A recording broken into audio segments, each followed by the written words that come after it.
Hey, everybody, and welcome to Evolution 2026, part of the Evolution podcast and Evergreen Foundation's school community.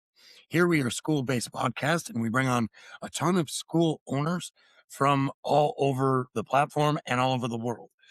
Today is kind of cool because we get to welcome a guest who's involved in school and real life events and is kind of my neighbor, being from Wisconsin, right over the right over the way in Minnesota. So I'm excited to welcome Rachel Betts. Welcome, Rachel.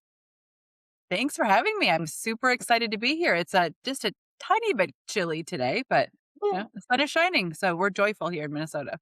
I don't know about tiny. Think in perspective, it's about 25 below Celsius right now. Oh, In that's our neck of chilly. the woods. Yeah, it's cold. I woke up. My dog is literally, she loves to go run in the backyard. And I opened up the door yesterday when it was like 10 below. And in the morning, I opened up the door and she just looked at me like, "Are you nuts? Like, shut the door. I'm not doing this." So I totally get that. Well, thanks for joining our summit, Rachel. It's been a super cool experience where we just meet, in my opinion, everyday ordinary superheroes, and we kind of sit at our little forest table here and have a conversation. So I start this with the same question every time. Who is Rachel Betts? Oh gosh, what a good question. I love the way you ask that too. So I don't know, I think when I think about that, I have a list of things. I'm a daughter, I'm a sister, I am a best friend. I'm recently a fiance, which is exciting. I'm all of that. I also am an owner of a school community. I am an author, a speaker. I like to think I'm a sprinkler of joy. Just a few It's an things absolute describe who I am. Oh, and I'm a cat mama as well, who and he's keeping me warm. He's keeping me warm today. So we gotta love our fur babies, right? yeah. My corgi is literally under the table or under my chair sleeping while I'm doing this. So one thing you said I absolutely agree with since I've met you is the sprinkler of joy. Your community here on School, the Joy Project, is an absolute gem of a space on School.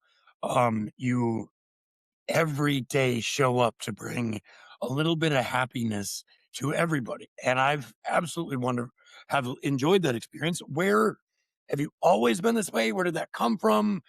Maybe where did the Joy Project come from? Let us know where Rachel and Joy began.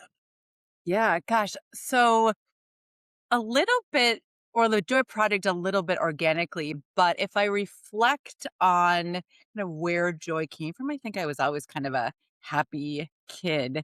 And this whole experience has caused me to think back and I was trying to remember how old I was, maybe in junior high or something. My dad was going through some management classes or, doing something in his iteration of life. And he had my sister and I sit down and we wrote our mission and our vision statements, in life.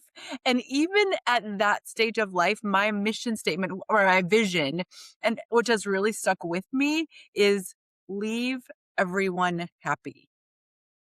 Now, I don't know why, as like a junior high kid, that was what it was, and so I think that's probably always stuck with me. And I've done some version of that wherever I'm at. My most recent was I'm a personal trainer, I'm a wellness coach, and so I would have been doing that for the past, I don't know, 10 years or so, but really thinking about how all of those things connect together and what was the foundation of all of that.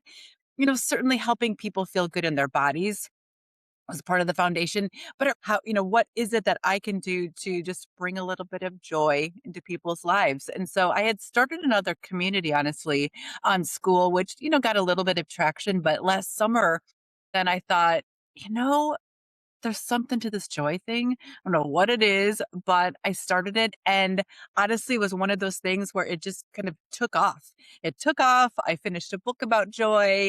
Have got on TV the other week about like talking about joy. So, I mean, clearly I'm following what the world needs right now. And I think the world needs a little more joy. So I'm just here to do my part. So I think perfect follow-up question here. What does joy When you say that, when you perform it, feel it, what does that mean to you?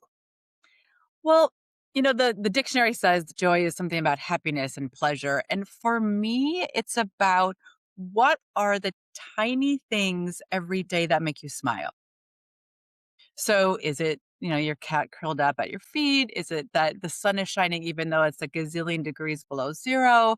Is it your cup of coffee? Is it talking to the two of you? What joy is this thing that lots of scientific stuff.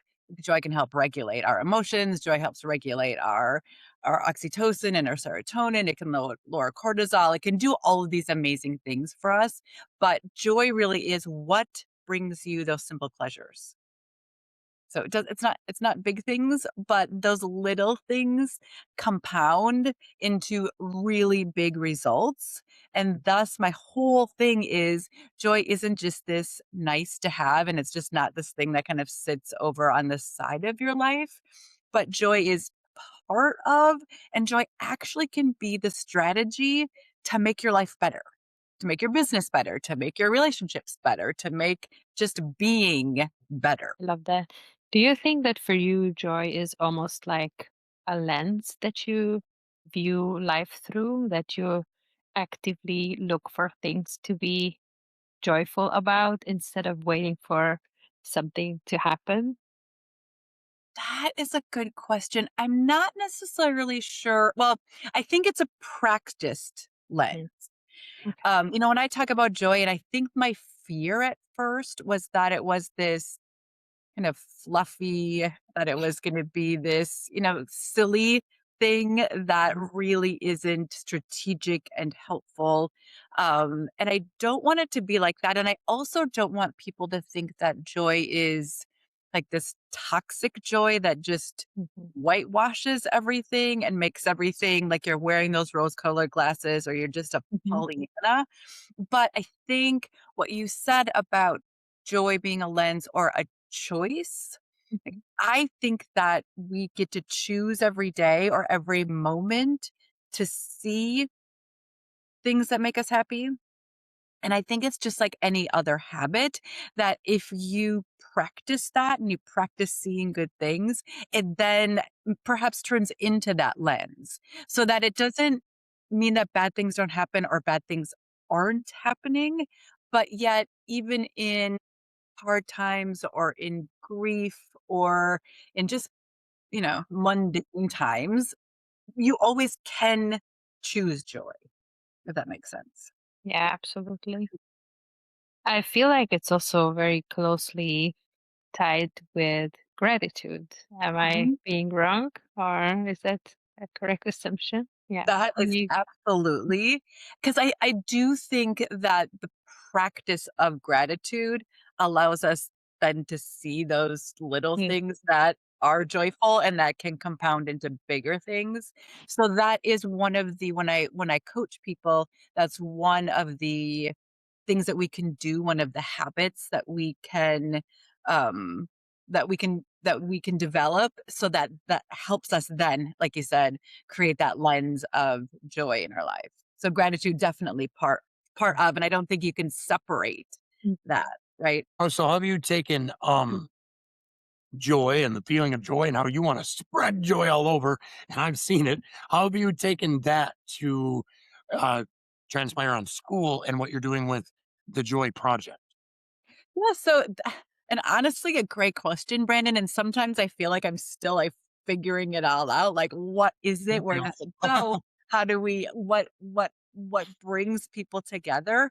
But for me, it was then really looking at I have 5 pillars that I believe that joy kind of stems around, and because I like now I'm losing the word. What is it when you have the word is enjoy. So using that, so those are my 5 pillars. So the first one, is engage in wellness, as I believe that in one of the ways that we can experience joy is through our own bodies. And if we feel good in our own bodies, and it goes both ways, if we feel good in our own bodies, it's easier for us then to experience joy. But vice versa, we can experience joy, and that then can translate us in for it. Enjoy. You were on the And the E, E, you were on right? engage to wellness. I think you were going to the N, and then Okay. we were all here waiting for the N. The N, and that's the biggest that for me, well, I love all of them as well. But the N is nurture connection. And then of course I went off on that one. But nurture connection because we joy doesn't exist in a vacuum, right? I mean, perhaps the monks or the hermits can be joyful all by themselves, but really, I think as human beings, we were meant to be here together, right? So nurture connection. The J is join in giving. One of the things that we have found, or that we science people have found, is that we are more joyful when we give to others. So, and that could be our time, our money, or whatever that might be. But so giving is part of joy. The O is open to something greater. It's really hard for me to talk about joy if we don't talk about there is something greater than us. So for me, it's God, but you don't necessarily have to believe in God. It could be the universe, it could be something, but something greater than yourself is the O. And then the Y is yes to joy. Like, we have to also say yes to it. We also have to choose it, because it's always there, it's always available. So those 5 things, so enjoy. Those are the 5 pillars and the 5 things that I really think are the foundation of joy. And how do you feel your community has kind of taken well, this is a two-part question. How has your community taken to how you present joy with enjoy? And how have you seen school as a place to really because I feel like sometimes social media, a lot of people get dragged into the drudgery of it, right? Have you seen this land better on, say, a platform like school? Yeah, so I think that the Joy Project is still evolving, and part of that is my ownership. But we're still evolving and figuring out what. I mean, I think part of what we do in the Joy Project is be there and notice for ourselves and for each other that joy is available. So that's one of the things that I hope that the Joy Project on School is doing, is helping people just notice, but then also share with others, connect with others. And it's also a place that we can, that we share other school communities on there as well. Because I do believe that supporting each other is, the only way to continue to grow. Um, I think for me, yes, school has been different for me than other social platforms because I believe that school allows for more real conversation. I mean, I think that maybe like some Facebook groups do that as well, but different than Instagram or even LinkedIn. I feel like I've met friends here and people that I can really talk to and connect with. Um, I also feel that there's a lot less, and I don't know what you guys think, but a lot less of the haters. And maybe because I just kicked them out of my community, but I haven't even really found that many as well because I believe that we gravitate to other groups that are like minded people. So those conversations are just happening naturally. And the people that are on Instagram or other places and are saying all the mean spirited comments, they don't say those things because I believe it's real people that are on, not that it's not real people on Instagram, but the real people on School. So I don't know what your I experience totally has agree been. because what happens is those people on social media, when they're scrolling by and they're like, oh, let's judge this person, they don't care about you. When you're in community with people, they interact with you, they see you at different moments. A lot of us are vulnerable. We're on calls together. We're doing things. We're skill sharing on things that we're passionate about and learning new things. So we start to care. And what happens is I'm not going to pick a like no one's going to pick a fight with somebody that they care about. You become familial. You're going to come to the table a little bit differently. Social media, not a whole lot of caring going on. Where community, there's a whole more joy and caring and support. That's my thoughts on that subject. Absolutely. I just feel like people, I mean, and people are, I mean, I actually feel like they're real and vulnerable on School, whereas sometimes I feel, and myself included, when I put things out on Instagram or I put things out on Facebook, I'm not like showing all of the things, but I feel like I can on School, either in my community or other communities, like say, I'm having a really tough time today. And I've asked that in my community before, saying, you know what, I'm having a really hard time today. I need a little bit of joy. I need a little bit of love. So and you can be that way. And I just think that that then helps form deeper connections too. And what's amazing is a lot of us are school owners. So, like, the ripple effect that I will see if, like, somebody's having a hard day and they're vulnerable about that, someone else will post about it in their community, like, hey, let's lift them up. And there'll be 20, 30 people. And someone else will say, oh, I know that person. Let's lift them up. And that doesn't happen on a lot of other platforms. I don't see it. I've spent last 2.5 years of digital marketing and everything else. I've spent a lot of time on the internet. And what's happening here doesn't happen in Facebook groups, doesn't happen on comment threads on reels, I'll tell you that.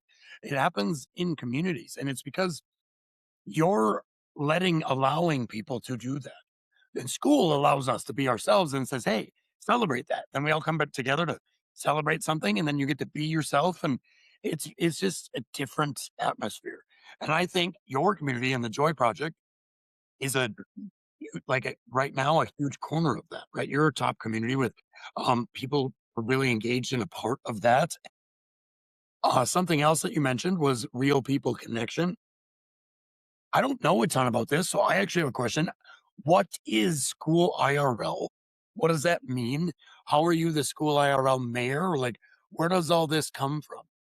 Yeah, where does all this come from? I don't some of it I don't know. Some of it I think is, I mean, but it's great. It is great. I think one of the things, and I don't know the whole iteration of everything either, but I think one of the beautiful things about school is that one, it's great to have this online connection, right? It's great. The three of us would never have met had we not had this online piece. But I think that, and it really started in the Goosify community, about the importance of, he probably started it with his world tour, is that online is amazing, but we don't live online, right? We live our lives in real life.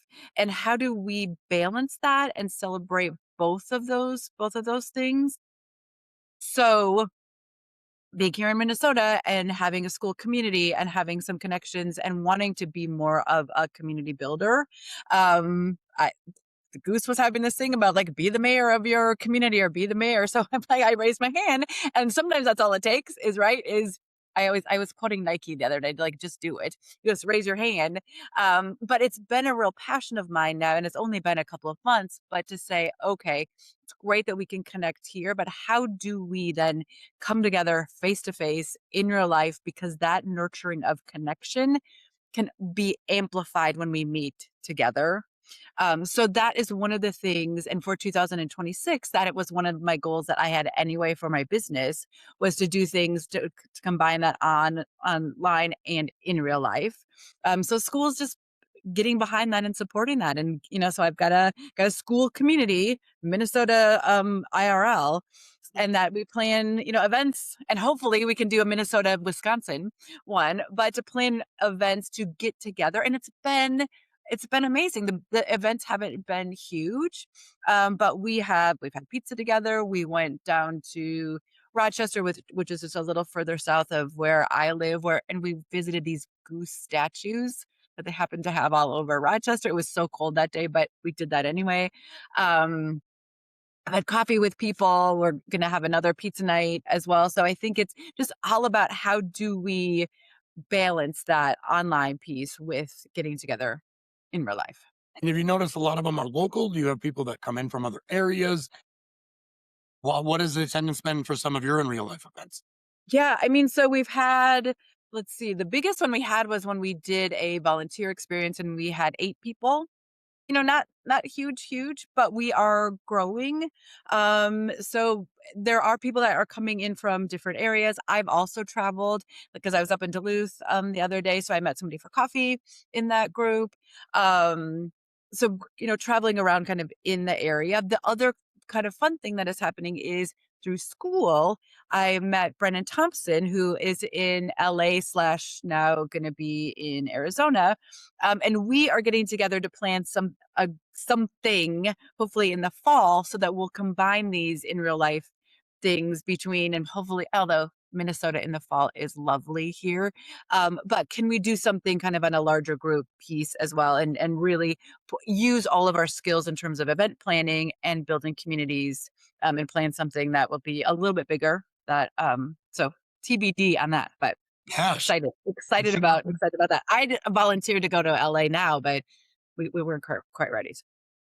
Shout out to Brendan Thompson, who's Yeah. a summit guest on Friday. Yeah, Brendan's awesome. And actually, I kind of credit him for this whole thing because we were talking and I said, hey, do you want to be a guest in January? And he goes, yeah, you guys should just do January super big.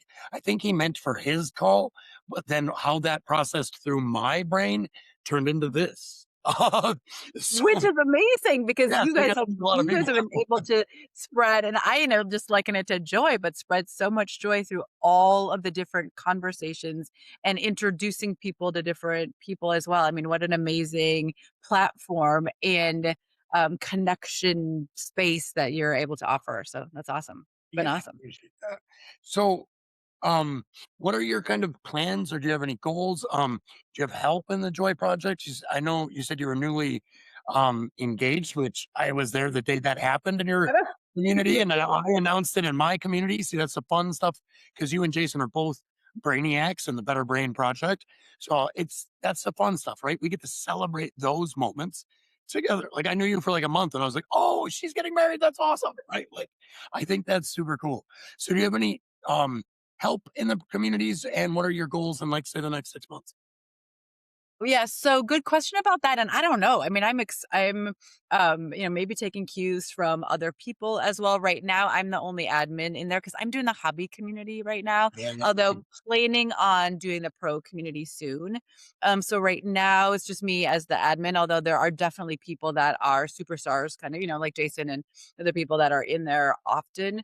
Um, the one thing I struggle with, and I don't know what the two of you think because you're community owners as well, is I love bringing the joy, but I also know that I want to go on vacation or I want to take some time away from that. And so for me, a question that I have back to you, and I've got other plans that I can talk to you about as well. But how do you balance balance is kind of a weird word sometimes, but how do you balance your own joy and mental health with running your group and making sure that there are connections and things there? I mean, I like the gamification of school. I like having my little flame by my name, but how do you balance that and what do you guys think of that? You want to go first, Brandon? Oh, sure. I was No, no, actually no, gonna you don't have to, but sure. okay. I was like, "Hey, the balance queen, though." So I own a community. I co-run Evergreen Foundations here, plus I have Better Brain Project. Now I'm helping a lot of other communities. I have tons of people I care about, right? So I think the balance is really found in your community and in your members, and you find that when you grow. And everybody has their Rebecca Martins, their Sarah Gielans, their Mark Lawrence's, their Irises, all the people that care about a community. And like a great example is Julian Anderson. She owns an awesome crocheting community called Ricochet. She had some stuff going on in her family, and Dinka just said, "Hey guys, she's gonna be out of town for like 5 days. And, I seen this in her community. Let's all rally up and pick some time and just go show up for her." And 5, 6 of us, me, Becca, come, Becca, I'll throw you in there. I'll keep shouting you out, Becca, all the time. She went in there, like a bunch of us showed up, and Julian was so thankful and sent us messages and comments. And I think collaboration is what it's always going to come down to. Always. You find balance in your people because, again, we start to care about each other. So if any one of the owners in this community and foundations posted a thread and was like, hey, something happened, I'm not going to be able to really be around. Can you show up for my people? I would be there in a heartbeat. And Yeah. I think every owner that gets to know another owner and knows that rat race, and I'm trying to gamify outside of the leaderboard because the flames, the likes, they're great. The activities, it's all fun. But what really matters is the human beings. And if they're all burnt out from trying to keep flames and get 1,000 activities a day, it doesn't matter.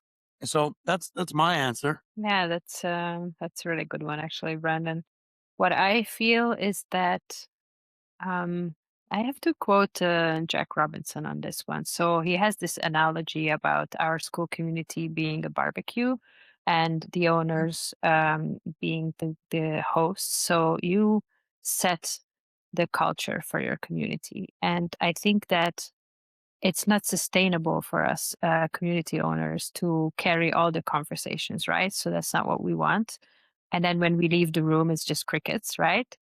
So I feel like empowering and rewarding people for engagement is a way to go, because I think also community members like to feel seen when they post something, and then it resonates, and then you pin it or you just encourage it, just sending them a message like, hey, I really like what you posted, and feel free to do more of that. um, I think it's about empowerment, or at least that's what resonates in my own community. I even have this in my onboarding, that this is not a stage for me. I don't want this to be like, hey, listen to me and all shut up. On the contrary, I want people to chime in and to share their value and views. And so that's what has been working for me. And people get the hang of it, and they get reactions, and they enjoy, and they interact, and conversations are started, and friendships are formed. So eventually I can see this becoming the culture of the community. So it's even without you asking for it, it just kind of happens automatically or gradually. I'm not taking it for granted. That's also not what I'm saying, but um, there's also work in the sense of you have to be there and value their input, right? So you have to show that this is something that you appreciate. But that has been my approach to you know taking the reins a little bit and just like giving it to the star members, or the most active members of the community.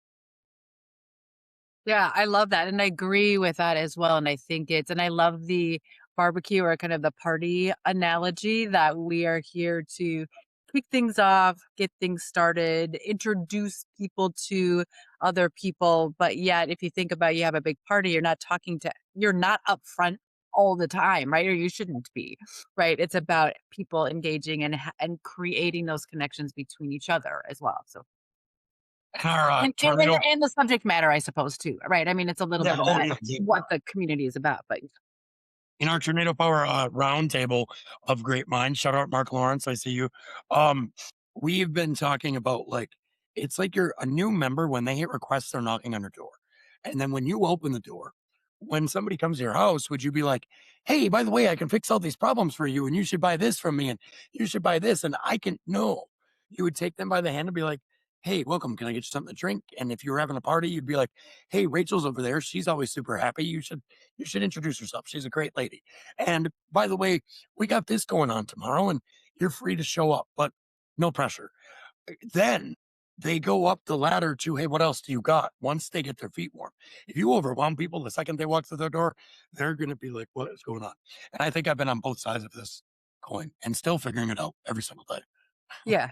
I mean, I think the Joy Project too, you ask kind of what in the next 6 months, I think it's still a little bit of work in progress about, what does the community need? What does the party need? And just because I started a party that I thought people wanted doesn't necessarily mean that that's the direction of the group too. So both being that party host, but also learning and listening and understanding kind of where this is moving. And it might be in a direction that I never thought possible, or I didn't think about. Right. And so that's a little bit for me too about how we stay flexible in terms of the needs of who's at the party at that particular time. And also, I find that that's where the magic happens, like you cannot plan everything. You Right. can have a general direction. I think that's healthy. And you can have ideas, but especially with a platform as dynamic as Skool, it literally changes almost every single day. There's new features being added to it.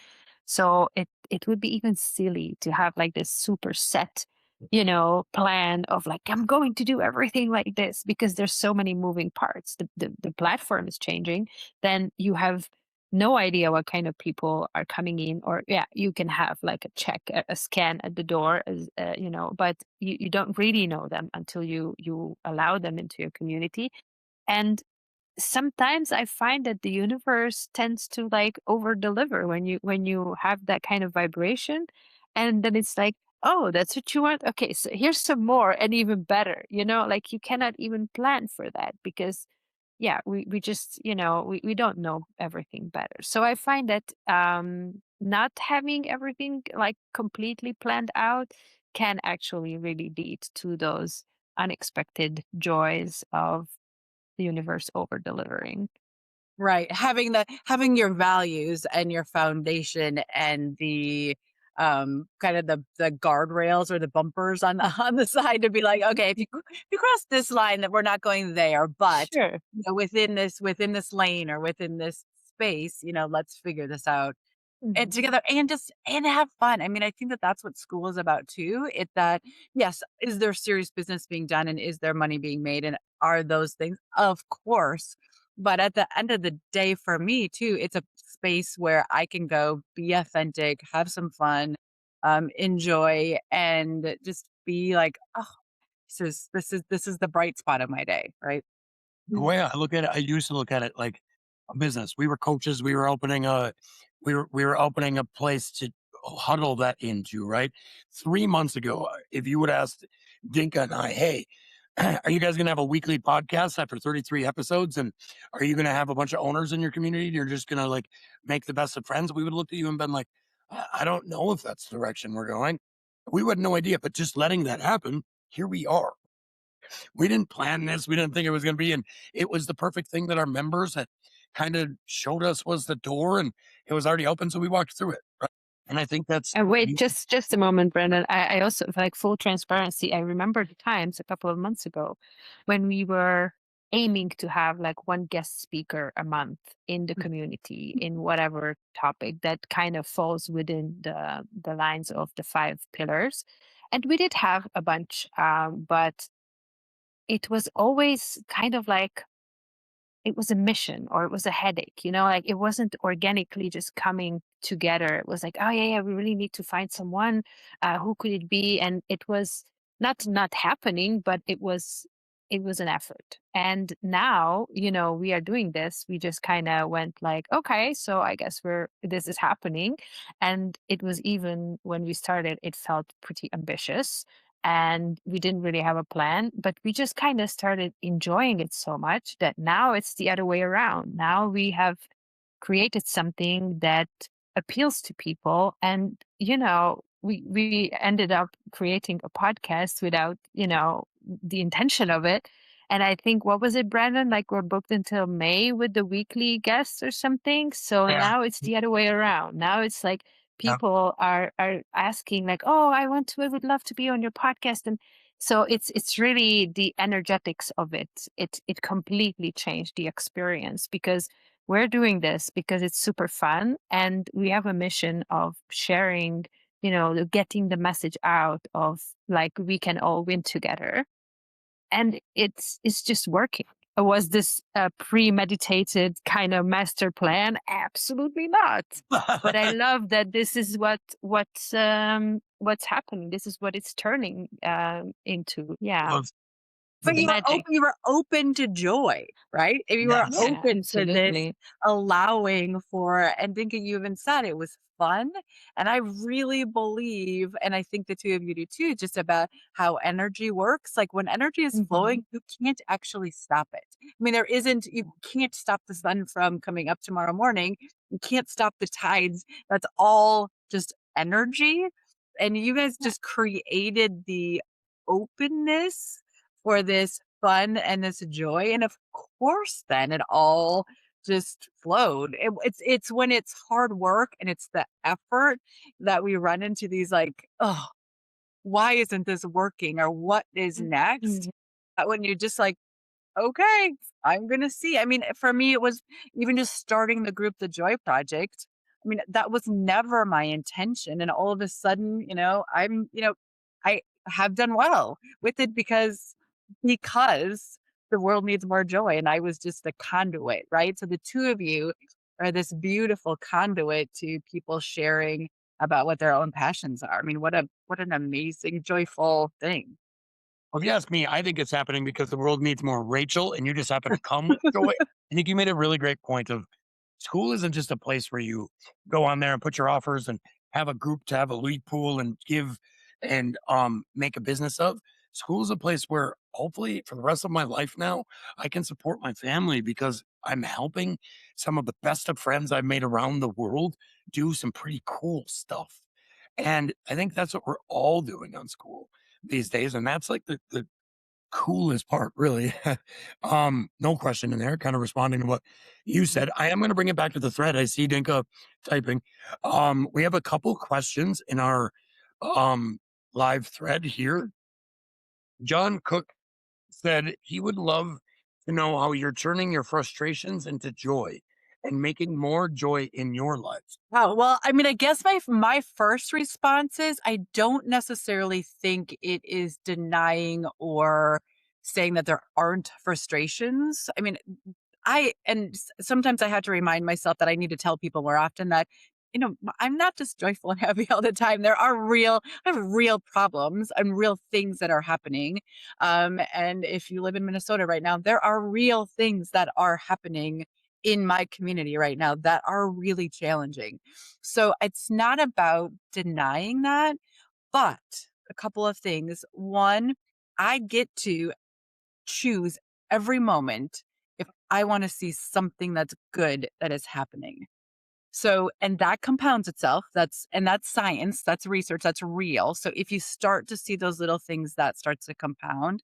The other thing scientific about joy is that joy changes our neurochemistry.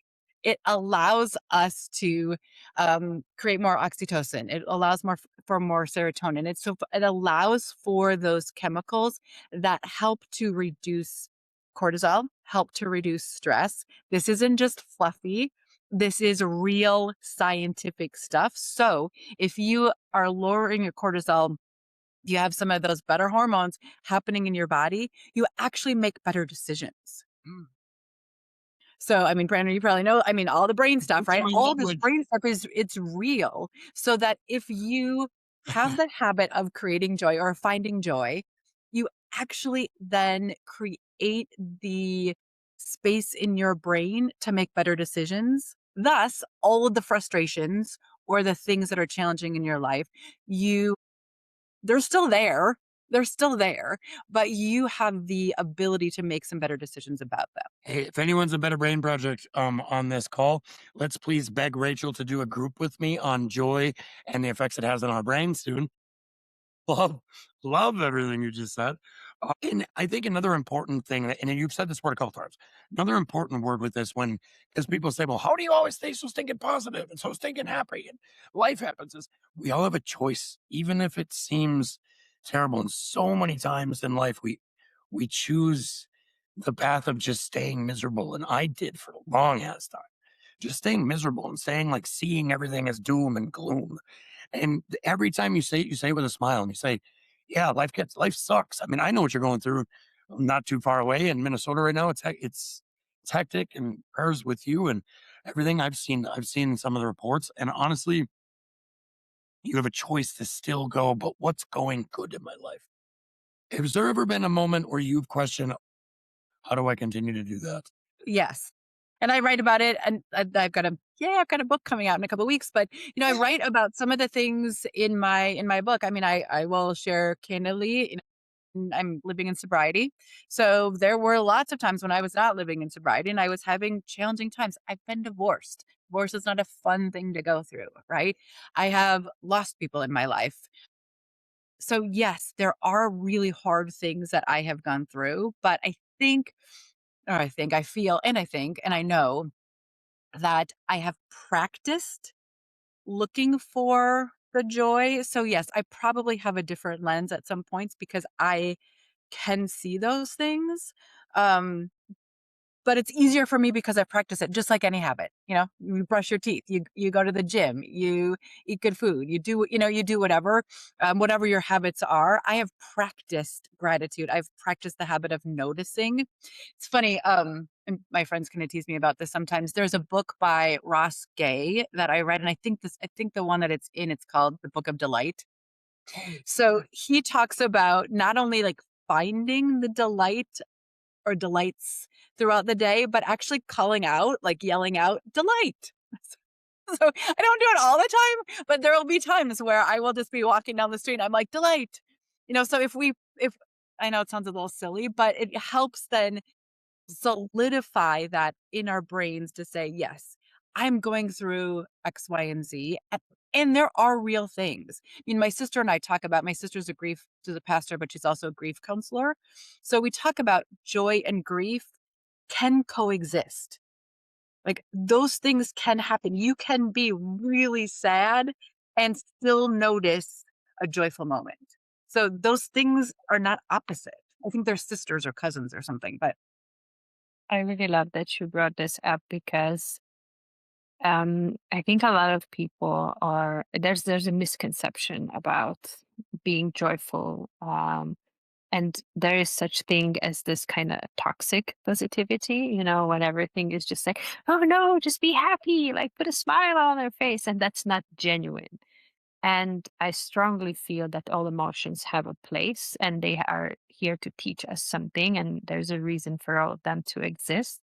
Therefore, we should also all allow them a seat at the table. Do you want to hang out with grief for the rest of your life? Probably not. That's also not healthy. But you definitely there is a moment when it's necessary or it teaches you something. So I would really love to hear your thoughts on that kind of toxic positivity or yeah.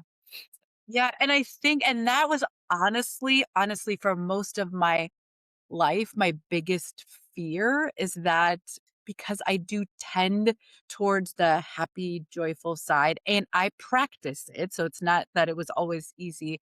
I felt sometimes that people weren't going to take me seriously enough because it was fluffy. I was wearing my rose colored glasses. I wasn't actually feeling the things, but which isn't true.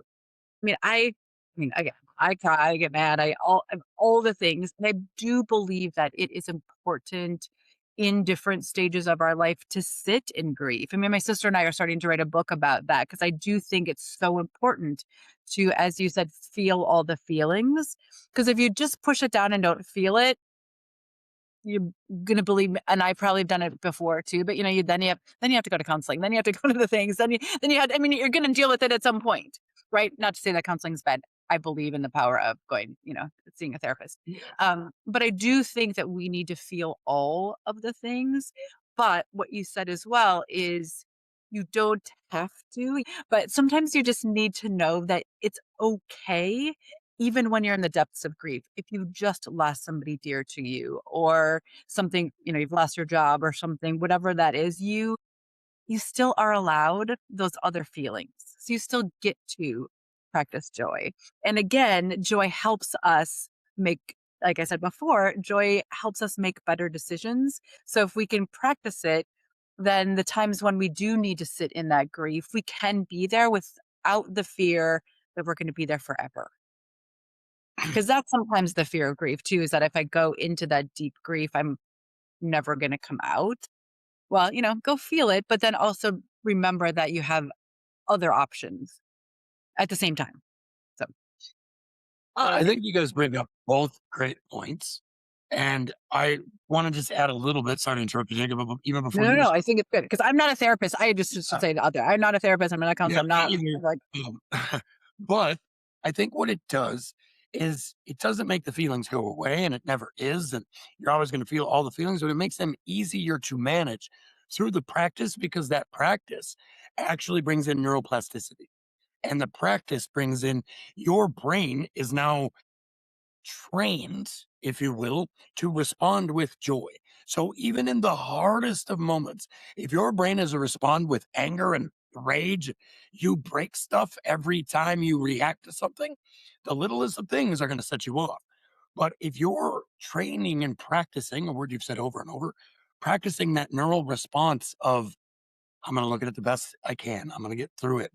There's a good in every darkness. If your brain is trained like that, you're not releasing a bunch of cortisol. You're releasing other chemicals that you can then go, yes, this situation is hard. I loved that person, whatever it may be, grief, loss, whatever you're feeling. I feel you, it's gonna be there. But those neuropathic habits can make it easier if your normal responses in a normal situation are joy and happy and positive. And they're like Dinka said, there's negatives. I used to be and still can be I'm dating myself, but from Monty Python, when they like the guy gets his arm cut off and he's like, it's just a flesh wound. That's kind of my positivity sometimes. And I have to be aware of that. So I love that you guys started talking about that because it brought up a lot for me. Yeah, and I think it's kind of like if you wanna another analogy is if you are a regular gym goer, so if you go to the gym regularly, if you don't go to the gym because you're sick for a couple of weeks, you're not gonna lose all of you're not losing all of your fitness because you get a cold for a couple of weeks or you have the flu, right? And you can get back to that more quickly, right? So that you still are you're still taking that break. So if you're in that grief period, you're maybe taking a little bit of break from joy. But if you've practiced that before, it's easier to get back there, right? Yeah, and now you're gonna put me off on a tangent. So there's a new culture, especially with the younger generation. I have a couple teens in my life that want to put on some muscle and get stronger and bigger quicker. And they think the more I work out, if I do chest every single day, I'm trying to tell them, no, no, no, that's not how it works. You build more muscle on your rest days than you do on your working days because your working days are tearing the muscle up. You're not building it. And do you think they want to listen to me? No, because teenagers want it now. They want it fast. And they think just more and more and more and more and more. And resting is when we build not just muscle, but brain cells, tissues, cells. When we are resting, we are building, we are regenerating. And I think then some culture, maybe as a fitness professional, you can jump in on this. The culture these days is more and more and more faster, faster, faster. And that's not always the case, ever the case, in my opinion. Yeah, I know. I absolutely agree, and I think that goes to something too when we were talking about, and so maybe this is kind of this or the toxic, kind of the toxic joy, but joy looks different in every body as well. Just like going to the gym, your bodies are going to look different, and I'm not going to build as much muscle or look, even this as my sister or somebody else, right? But joy looks different on different people as well, and that's okay. I might be just a little more bubbly and talk about glitter. Great, because that's what I am. But that doesn't necessarily mean that somebody who is a little more stoic isn't also experiencing the same levels of joy in their body. It just looks different. So that's the other thing too. Joy isn't always just about like rainbows and sunshine, right? Joy can just be, wow, I just really feel content today. That also could just be joyful, right? So Absolutely. I love the way you intertwine joy with all of life's emotions. Joy doesn't have to be like a singularly like emotion by itself. It can be intertwined with all of them. And yeah, that's beautiful. yeah, because I mean, are joy and happiness similar? Absolutely. But I think that there is a difference. I mean, I do think happiness is, there's a different look kind of to happiness. I think joy really can be, I'm just really content today, or I'm very peaceful, or I'm very whatever. So joy can take all of those emotions and all of those kind of looks into, different. Hey, I do that all the time. Yes, Mark Lawrence has his hand up. This is a fun part of the podcast. Mark, you should be allowed for audio. Can you unmute yourself, Mark? You go ahead and ask your So questions.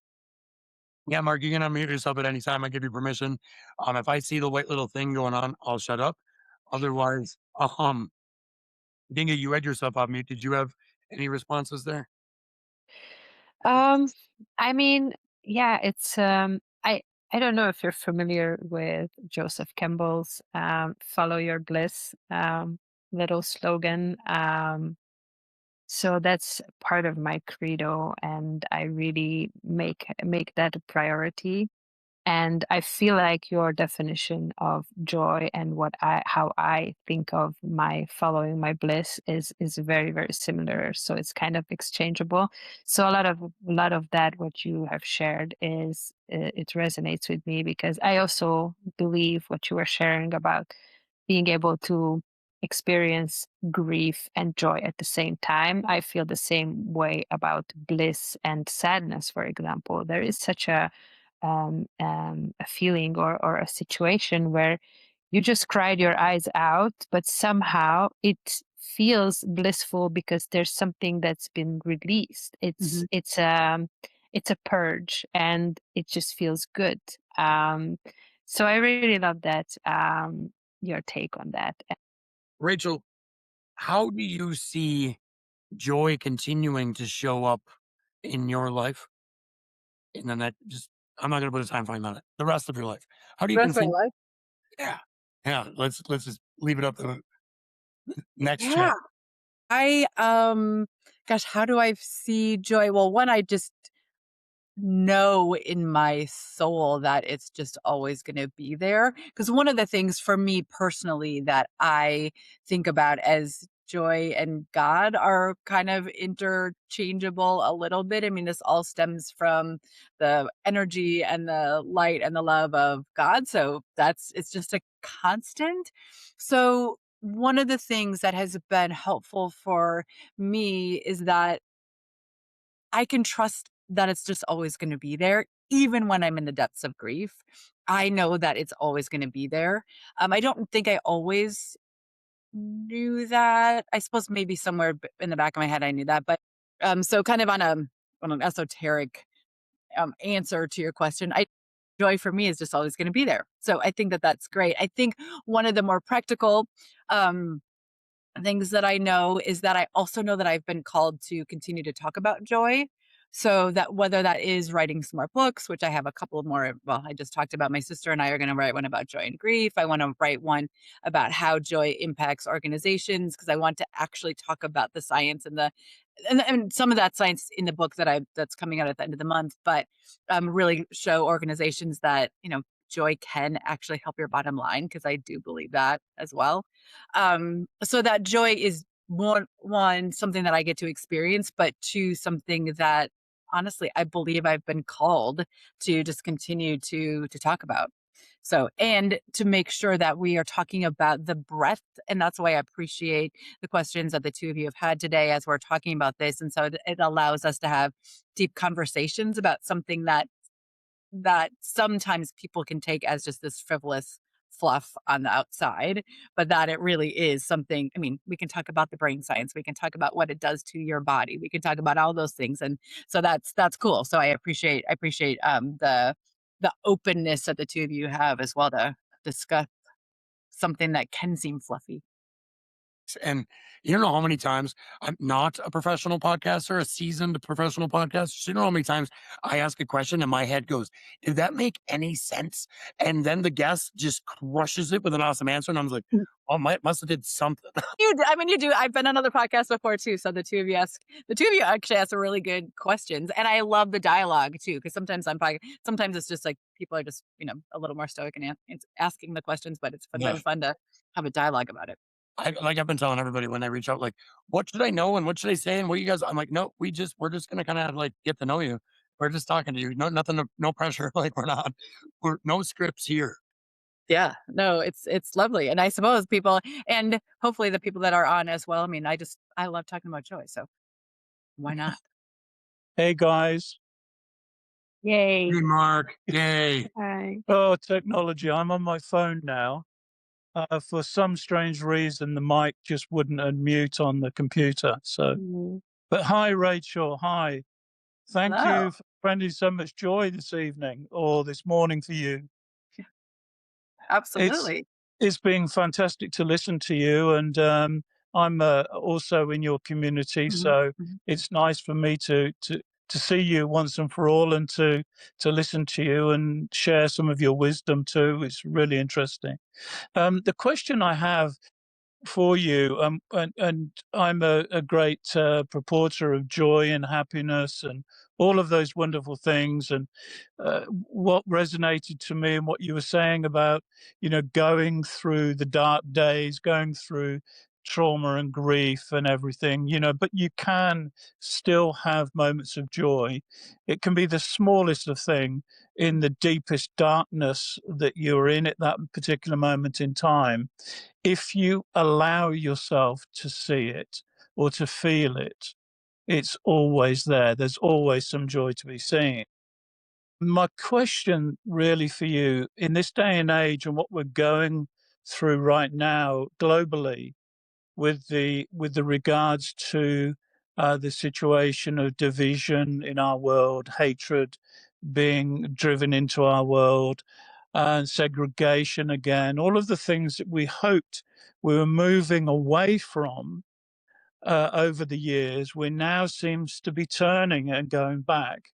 So, from your side of things and your wonderful outlook and joy and happiness, what do you believe we need to do, collect the world, to do something about this situation and bring everlasting joy to our world? Oh, I mean, if I honestly knew, I definitely would be shouting it from the rooftops if I had if I had the answer, because I would love to Yeah, sprinkle the joy pixie dust and just, make everything better. So I appreciate the question, and I think that that's something that I personally, and especially, gosh, I'm gonna start the last couple of weeks, have been really struggling with and talking with, in my groups, my friend groups, my family, other people that I know. But one of the things that I keep coming back to is that, yes, we individually all have the opportunity to choose something joyful every day. And I think that if we continue to choose that and talk to even one more person about that and help them also choose that, I think it goes back, it's that 1% rule, that if we all start to do it individually and then in our small groups, that w- it can't not, I shouldn't use a double negative, it absolutely is going to continue to compound. yeah, So yeah, if we sometimes I think about the world as a whole, and you're right, I would love to, again, sprinkle the magic pixie dust and make everything better. But if I can look locally and do my small part every day, I do, I have the faith, and I have to continue to have that faith because that's hope, right? I do yeah, have that hope that we can make the world just a little bit better. And if we all continue to do that across the world, light always wins. Like, light always wins, love always wins, joy always wins, and we might not see it today, but yeah. I do believe that we can't give up hope, that continuing to make those choices collectively is gonna make the difference. And so that might Thank sound a you. little Pollyanna-ish, but No, I no, I no. just believe that we have to start small and we have to start locally, and that will then compound. Yeah, I champion you on that, and it's my passion. It's part of my passion in life. And watching the Walk of Peace right now in the US is just amazing. It's just one step after another step, spreading joy, spreading peace, spreading the message of happiness. And this brings so much joy to people to see that. And I think it is infectious. Joy is infectious. And together, collectively around the world, we can do something about this darkness for sure.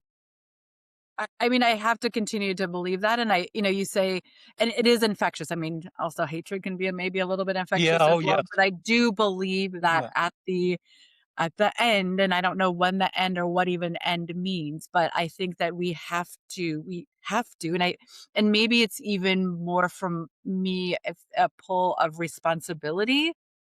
Yeah. I have a responsibility because I know how easy joy can be because it's right there. But I have a Yeah. responsibility to continue to talk about it. And then if we all continue to have a little bit of that responsibility, that then will help to um, drive out the hatred and the awfulness that is happening. Because we can't just, we can't just like sit in our homes and be insular. Because No, that no. doesn't do anything either, and then, one doesn't then I'm shirking my responsibility, but I also believe, I mean, it's greater. I think I'm shirking my gift from God to say, Mhm. "This is what joy is all about." So if I don't say something, then I'm not living up to what my why I was here in the first place. So, Yeah, exactly that. It's all about ownership, isn't it? It's yeah, owning that and wanting to do something to leave the world in a better place. That's always been my aim. But thank you for that. I'm feeling the joy. I'm feeling a lot happier from being in your presence. So thank you so much. good. Thank you, and continue to sprinkle as much as we can, right? Sprinkle Oh that yeah, for sure. joy like glitter, like get the glitter all over the place. Because when you do arts and crafts, glitter never goes away. So that's my goal, Yeah, like, just get it sticking everywhere, so cool. Take care. Thank you. thanks.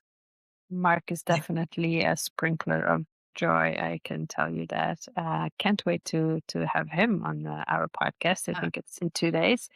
Thursday. Um, this reminds me of something. I don't know where or with whom I had this conversation, but we were talking about metrics and contribution to society. That everything is measured by numbers, and then there was this idea that what if your highest contribution to society is the vibration that you hold? And I just kind of wanted to throw that in there and hear what you think of that, because it's not measurable, right? It's not something that um, you can just put a number to it, but it's also contagious. I strongly feel that when your vibration rises, everybody around you benefits from it. And it's a ripple effect. It's invisible, but it's a ripple effect. And maybe that is also spreading joy. I don't know. I think that there are certain things that are exchangeable, or we have different labels for the same thing.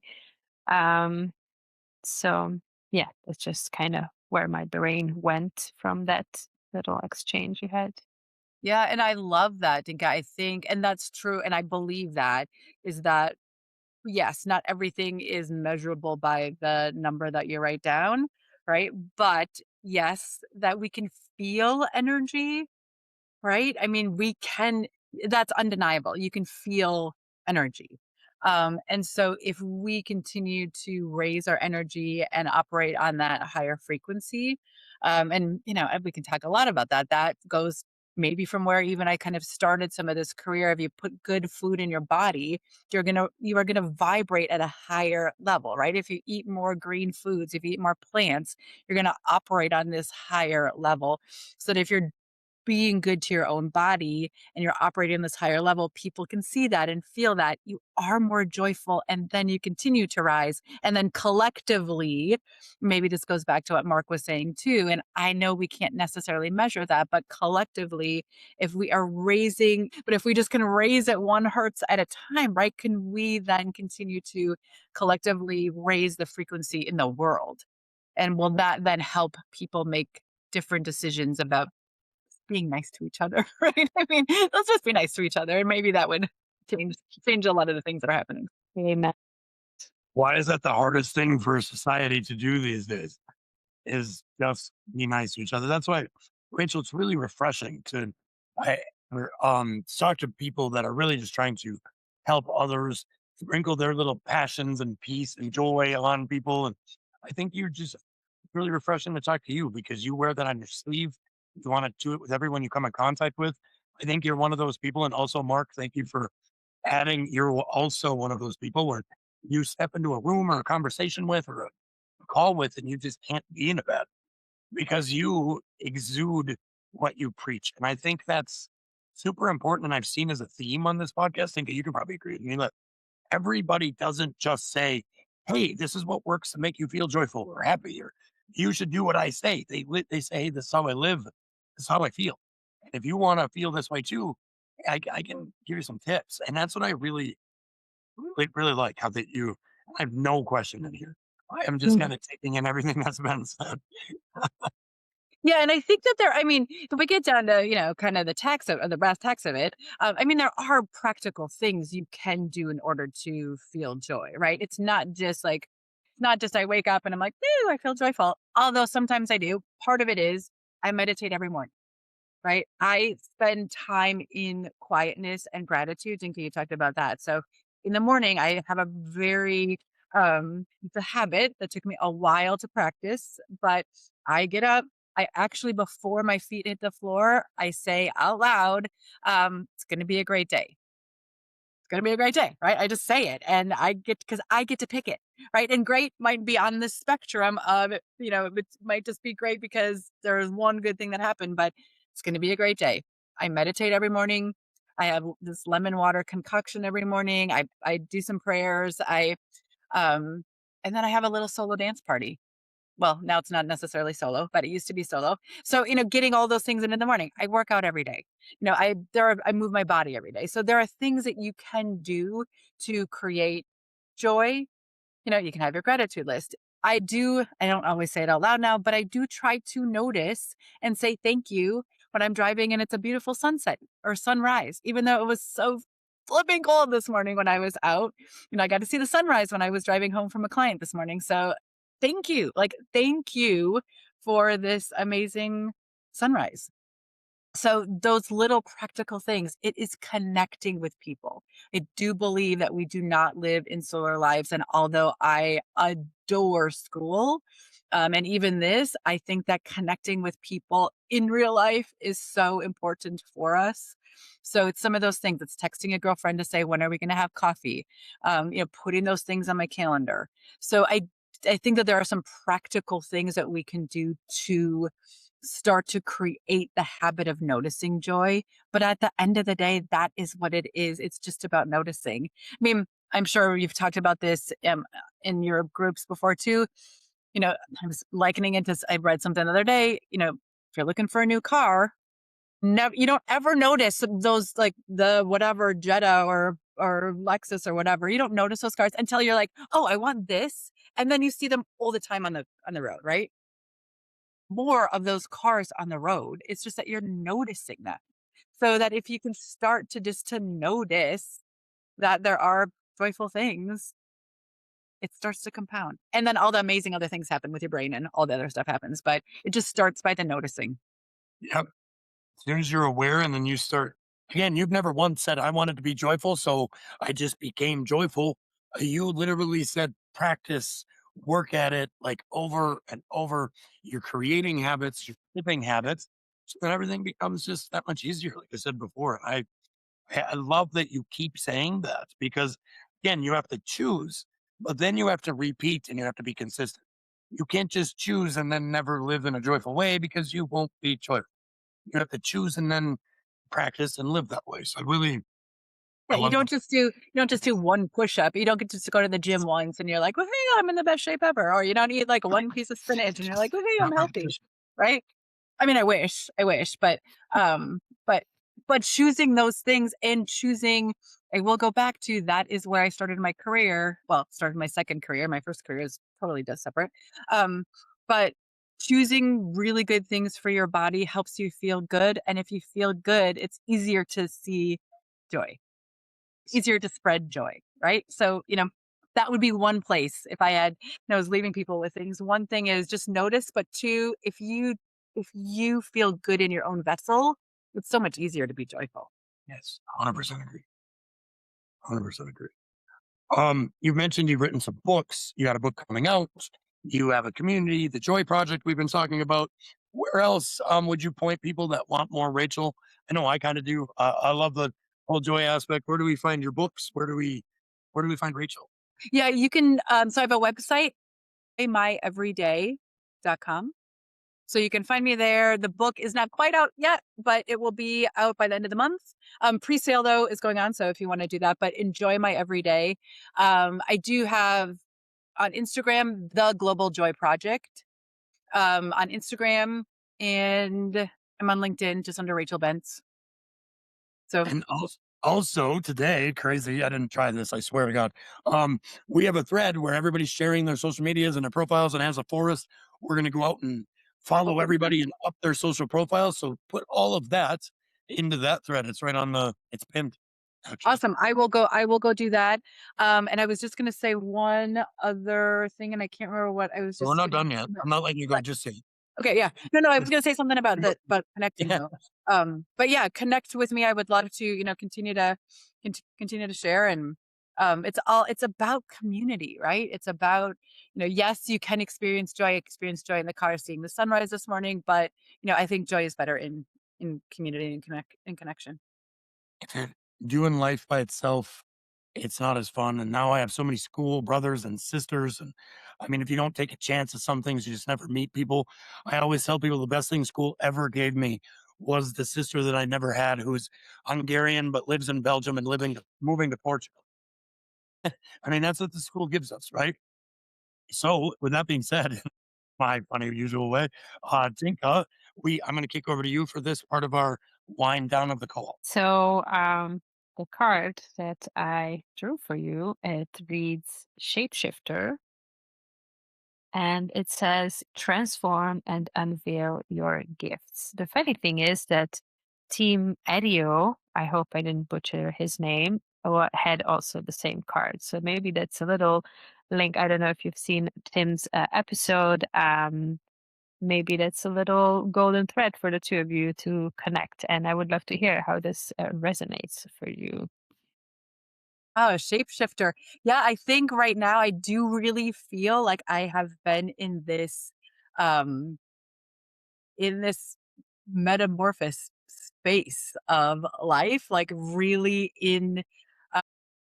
and allowing the universe and God to say, this is where you're supposed to go. I opened myself up to school. I opened myself up to the Joy Project.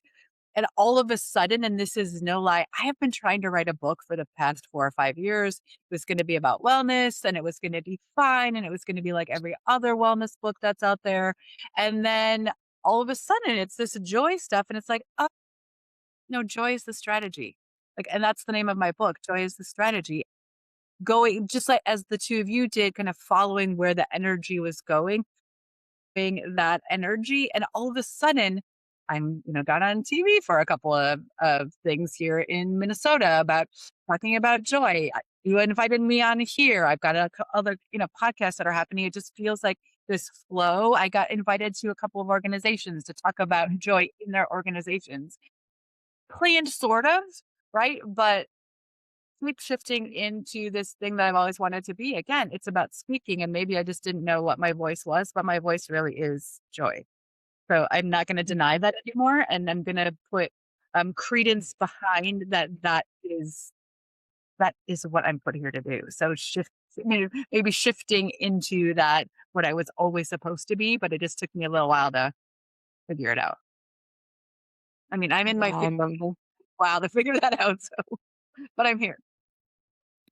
I love that, and it reminds me of what Hank said. I think in his episode that it's not about adding, but it's removing the stuff that it's not us and finding the gem inside. I think that has been very true in my own journey. So Yeah. I think it's maybe relatable.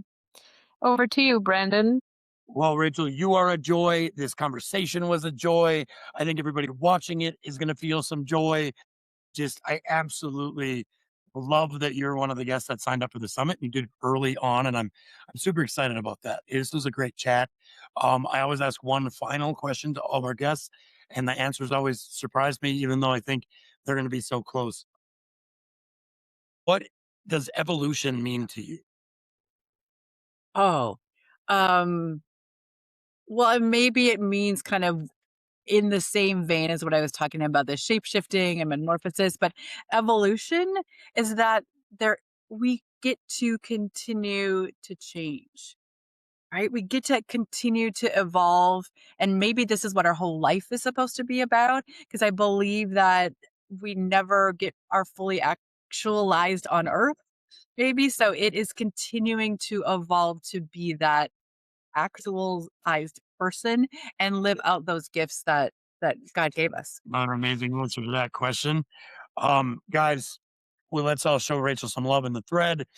Rachel, thank you so much for being here. The Evolution Summit continues. The Evolution Podcast continues. As always, Dinka, our foundations team, thank every one of you for tuning in, and keep tuning in because the episodes are going to keep coming. Thanks, guys. Have a great day. Bye. Thanks. Bye, Rachel.